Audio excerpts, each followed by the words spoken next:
Today I'm going to show you how to enable two-factor authentication, or 2FA, on your Asana account.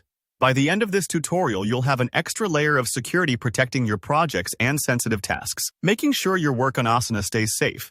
Even if someone somehow gets a hold of your password, don't worry, you don't need any special technical skills to follow along. I'll walk you step by step through the entire process, so let's dive in. First, let's start by logging into Asana. You can do this from your favorite web browser, or if you prefer, using Asana's desktop app. Doesn't matter which one you choose, the steps are exactly the same for both. Go ahead and enter your usual login details, and once you're inside your workspace, we're ready to get started. Now, take a look up at the top right corner of the Asana dashboard. You'll see your profile picture or avatar right there. Give that a click. This opens a drop-down menu with several options related to your account. We're going to select My Profile Settings. This is the portal to all your personal configurations in Asana, from notification preferences to, of course, security settings like 2FA. Once you're in Profile Settings, switch over to the Account tab. It may take a moment to locate, but this tab is usually toward the right side of the settings window. The Account tab is where Asana keeps all your main security and login controls, which makes sense since we're focusing on protection today. Scroll down until you spot the section labeled Two-Factor Authentication. It'll usually have a short description and an option that says Enable. Click that, and now you're officially beginning the process. At this point, Asana wants to make sure it's you making the changes.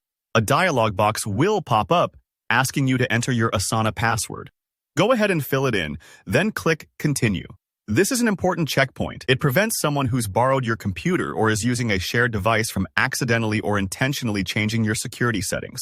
Now, we'll need your Authenticator app. This can be something like Google Authenticator, Microsoft Authenticator, or perhaps Authy if you already use it. If you don't have one installed on your mobile device, take a quick pause to download one of those apps from the App Store or Google Play.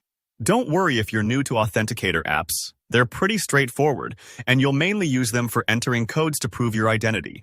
With your Authenticator app ready, aim your phone's camera at the QR code that Asana displays on your screen. This links your Asana account to the Authenticator so it can start generating secure, time-based codes. Sometimes phones don't want to scan, or maybe your camera's being finicky. If that happens, there's always an option to enter a 16-character code manually. Just copy it from Asana and paste it into your Authenticator app.